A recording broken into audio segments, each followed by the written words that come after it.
As the mayor joins us, My you know, space. 60 mayors for the state. Yeah. You are the most visible. Region.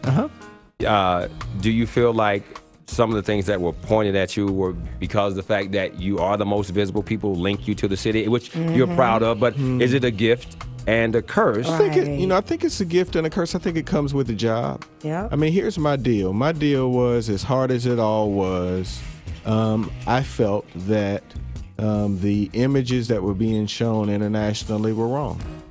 And that's really was the point that I was picking out. I mean, I'll take my licks.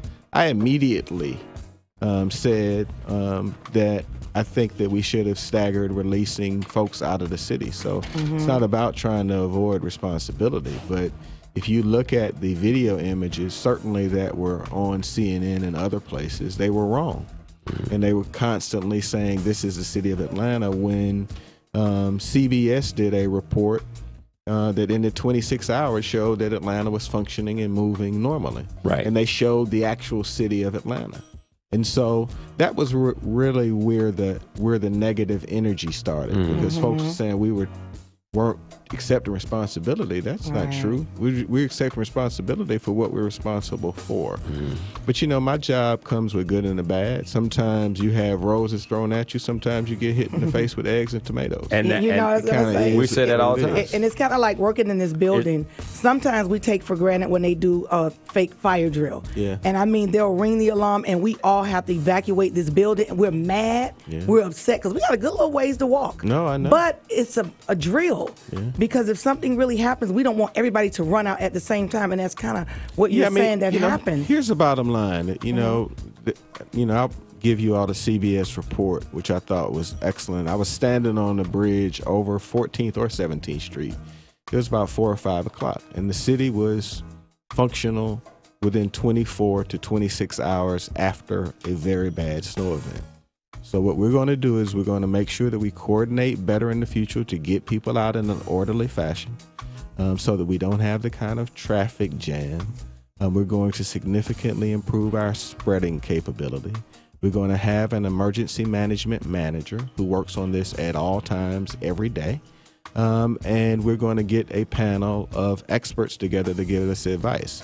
But I'm not going to roll it out in 1 day or 2 day, totally being reflexive, because I've also got to be prepared for another snow event. Absolutely. So the same people who would be on the panel in my shop, right, are the folks who also have to be preparing for snow that may come on Thursday night. But if you look at the sequence of events, the weather report came in around 2:30 to 3:30. Our folks started getting it around 4:30. We assembled our team around 7 or 8, and they were laying sand at around 9 a.m. So that's not, I'm not asking you to believe me. That happened. So snow fell at 12:15.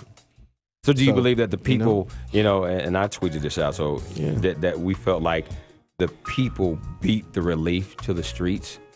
Because we had a salt driver call us and say that they were on the ready, they were ready to roll out and start the salting. But he said that's the mass exodus. He said then they became part of the traffic. Yeah, so that's, as I said before, that's where I think that I have to do better and that we have to do better. So could it have been done overnight, maybe 12 midnight or something? Well, something? some people said that it would have been gone by then. Hold on, Really? y'all, let me explain.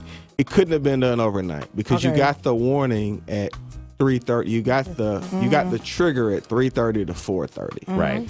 And what we could have done better was to coordinate the exits and made it clear that if everybody leaves at once, you're going to have major traffic congestion and nobody can do their job. So the real message was that we needed clear streets to treat them. Right. So you can't treat a street that's got cars on it. It's got cars and traffic on it. So that's what we're working to coordinate. In fact, we're going to have several meetings today to work on, one, the equipment and getting it all out, and two, doing a better job of coordinating that.